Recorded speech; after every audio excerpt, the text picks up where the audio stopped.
tingkatkan tekad, kuatkan hati.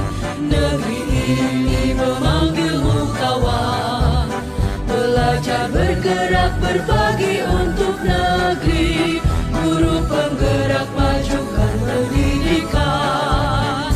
Guru penggerak menghamba pada murid. Kreatif rancang pembelajaran. Hargai potensi, tingkatkan prestasi. Lahirkan profil pelajar. Bismillahirrahmanirrahim. Assalamualaikum warahmatullahi wabarakatuh. Waalaikumsalam warahmatullahi wabarakatuh. Syukur alhamdulillah kita diberi kesempatan dan kesempatan oleh Allah Subhanahu wa taala pada hari ini kita masih sempat hadir di tempat yang sangat sederhana ini, dan tak lupa kita kirimkan salam dan sholawat kepada Nabiullah Shallallahu Alaihi Wasallam karena beliaulah yang telah membawa kita ke alam yang terang benderang. Baik, pada kesempatan ini saya juga mengucapkan terima kasih banyak kepada ibu bapak yang telah hadir pada diseminasi penerapan budaya positif yang telah saya lakukan di sekolah. Ini baik, sebelumnya mari kita mengenai disiplin positif yang ada di sekolah. Disiplin positif, ya. Disiplin positif merupakan unsur utama dalam konsep budaya positif. Jadi dengan adanya penerapan disiplin positif ini akan melahirkan budaya positif di sekolah. Disiplin diri membuat seseorang mampu menggali potensinya untuk tujuan yang bermakna. Guru dapat melakukan disiplin diri kepada murid melalui segitiga restitusi. Nah, saya lanjutkan. Apakah itu budaya positif? Mungkin ini tidak asing di telinga ibu-ibu dan bapak-bapak semua. Budaya positif merupakan perwujudan dari nilai-nilai atau keyakinan universal yang diterapkan di sekolah. Budaya positif diawali dengan perubahan paradigma tentang teori kontrol. Nah, jadi ada teori kontrol yang harus dikenal terlebih dahulu pada penerapan budaya positif ini. Yang manakah budaya kontrol yang dimaksud? Ini dia. Menurut Dr. William Glasser, dosen, yaitu teori kontrol ada 5. Ada namanya penghukum. Yang kedua, pembuat rasa bersalah. Yang ketiga, sebagai teman. Yang keempat, pemantau. Dan yang kelima adalah sebagai manajer. Nah, posisi manakah yang bagus diterapkan dalam budaya positif ini? Jadi posisi kontrol yang paling bagus digunakan adalah sebagai manajer. Posisi kontrol ini memberikan kebebasan kepada murid untuk menemukan jati diri mereka sendiri. Itulah yang dimaksud dengan posisi sebagai manajer. Beda dengan posisi sebagai penghukum. Jadi ini kita bertindak sebagai penghukum. Yang kedua, membuat rasa bersalah itu terkadang kita sebagai guru memancing murid kita atau menganggap murid kita dialah yang bersalah. Seperti itu. Dan yang ketiga, posisi teman. Kita berada sebagai teman bersama dengan murid kita. Yang keempat, memantau itu kita memantau mereka, apa yang mereka lakukan itu, tindakan mereka apakah benar atau salah. Dan yang kelima, inilah yang saya maksud tadi, posisi kontrol sebagai manajer. Nah, bagaimanakah dengan teori motivasi, hukuman dan penghargaan? Tindakan terhadap suatu pelanggaran pada umumnya berbentuk hukuman atau konsekuensi. Begitupun bagi siswa yang berprestasi terkadang diberikan penghargaan dan dijadikan motivasi bagi murid lainnya agar bisa juga mendapatkan prestasi yang baik. Namun ketiga hal ini bukanlah solusi yang tepat yang diberikan pada murid dalam menyelesaikan masalah yang dihadapi oleh murid. Maka dikenallah yang namanya restitusi. Selanjutnya saya akan menjelaskan mengenai kebutuhan dasar manusia dan apakah yang dimaksud dengan restitusi. Kebutuhan menyatakan bahwa setiap manusia memiliki 5 kebutuhan dasar, yaitu kebutuhan fisiologis, keamanan, cinta, harga diri, dan aktualisasi diri. Segitiga restitusi. Apakah yang dimaksud dengan segitiga restitusi? Nah, proses menciptakan kondisi bagi murid untuk memperbaiki kesalahan mereka sehingga mereka bisa kembali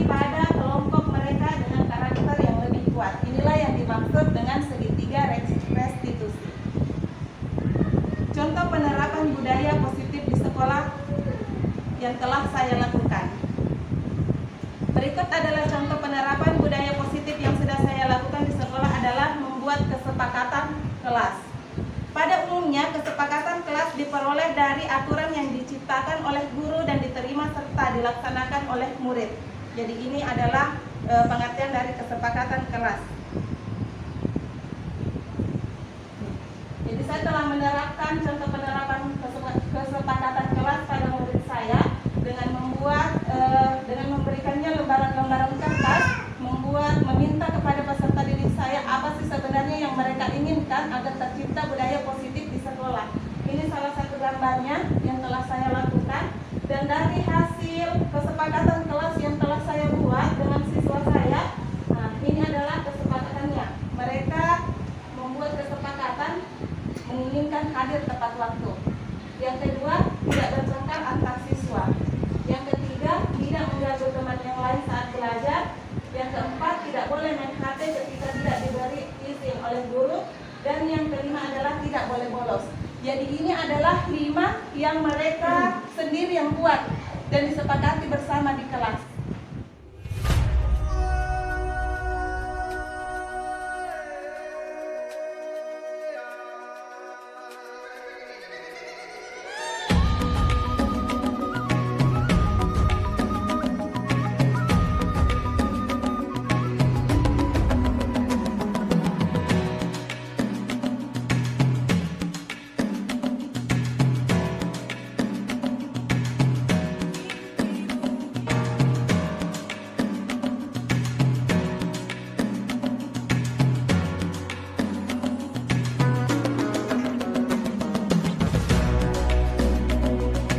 Baik Bapak Ibu, berikut adalah contoh lain penerapan budaya positif di sekolah.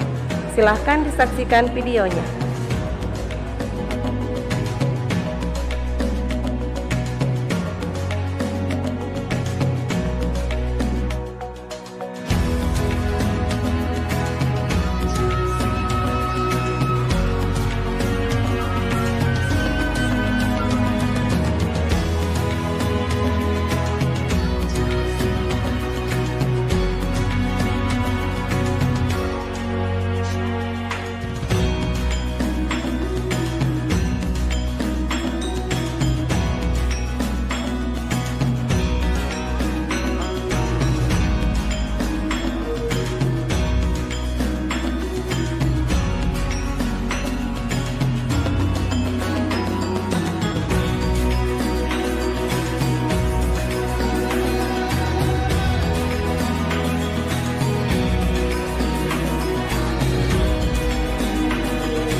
positif dalam menghadapi kasus yang ditimbulkan oleh murid, misalnya bolos, sering terlambat dan lain-lain, dapat diselesaikan dengan bertindak sebagai manajer, karena dapat menjadikan murid kita murid yang bertanggung jawab dan mampu menemukan solusi sendiri. Posisi sebagai penghukum bukanlah solusi yang baik dalam menghadapi masalah tersebut, karena hanya akan menjatuhkan mental murid kita. Jadi ini adalah salah satu juga budaya positif yang telah saya lakukan di sekolah. Sebentar saya perlihatkan video yang telah saya ambil, contoh penerapan segitiga restitusi, yang merupakan salah satu contoh dari penerapan budaya positif. Adapun pengalaman yang pernah saya alami adalah saya bertindak sebagai penghukum. Sebelum saya mengikuti guru penggerak ini dan membaca teori-teori pada modul 1.4, yang saya lakukan adalah saya bertindak sebagai penghukum. Di mana dalam melakukan penanganan kasus murid saya di sekolah, namun setelah mempelajari modul 1.4 paradigma saya berubah dan saya tidak lagi menerapkan posisi kontrol sebagai penghukum, melainkan saya menerapkannya sebagai manajer dengan menerapkan konsep segitiga restitusi. Nah, bagaimanakah perasaan saya setelah mengalami hal-hal tersebut? Pada saat itu saya merasa yakin bahwa apa yang saya lakukan adalah tindakan yang benar. Setelah mengetahui bahwa ternyata posisi yang paling tepat dalam menangani murid adalah sebagai manajer, saya merasa lebih termotivasi lagi untuk menjadi guru yang lebih baik lagi ke depannya dan menerapkan menciptakan budaya positif di sekolah. Adapun kesimpulan yang saya dapat ambil setelah mempelajari modul 1.4, kebiasaan positif di sekolah atau di kelas menjadi sebuah budaya positif di sekolah. Dan visi dari guru penggerak untuk menciptakan budaya positif di sekolah dibutuhkan pemikiran-pemikiran dan kesepakatan kolektif yang digali dari asumsi dasar normatif, nilai-nilai yang diyakini oleh warga sekolah, dan impian normatif kolektif warga sekolah. Masing-masing guru dapat menyampaikan praktik baik yang sudah dilakukan di kelasnya masing-masing untuk kemudian sekiranya baik dapat diadopsi dan diadaptasi menjadi praktik baik di sekolah. Dari hal tersebut kita dapat menggali nilai-nilai budaya positif dan kebiasaan positif di sekolah untuk kemudian dituangkan secara tertulis menjadi visi sekolah. Jadi ini adalah penerapan budaya positif yang telah saya pelajari dan saya terapkan di sekolah. Selanjutnya saya meminta kepada Bapak Ibu untuk memberikan pertanyaan terkait apa yang saya paparkan tadi. Jika ada yang ingin bertanya, saya persilahkan.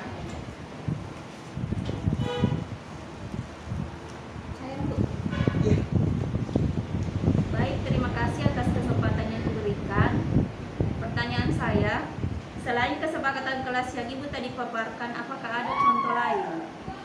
Baik, terima kasih atas pertanyaan yang diajukan oleh Ibu Mariama.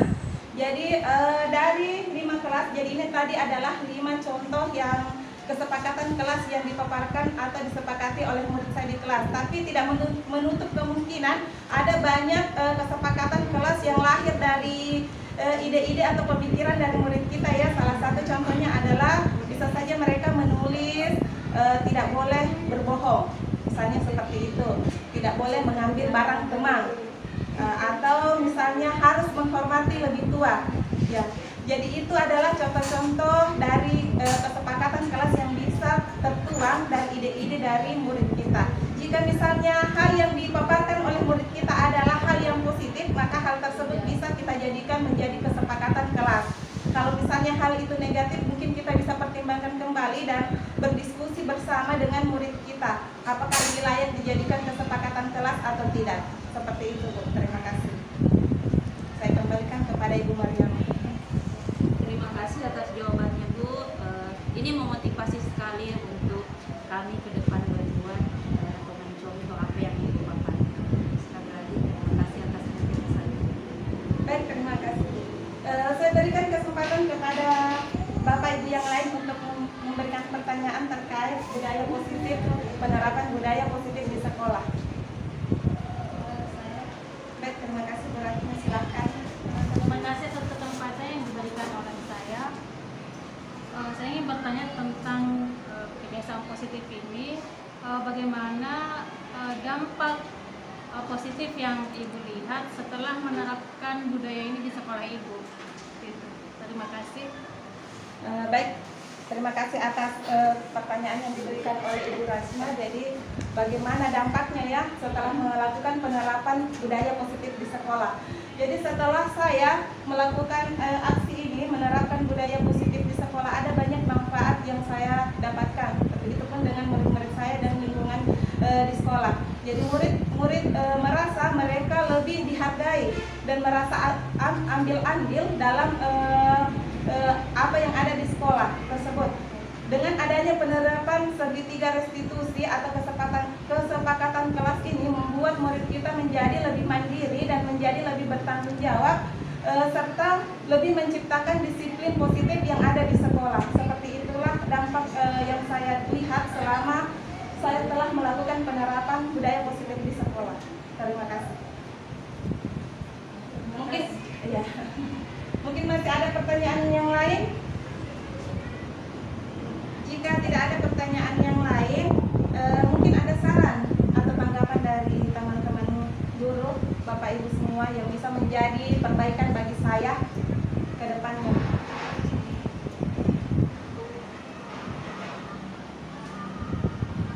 Mungkin ada saran dari Bu Muhajirat atau Bu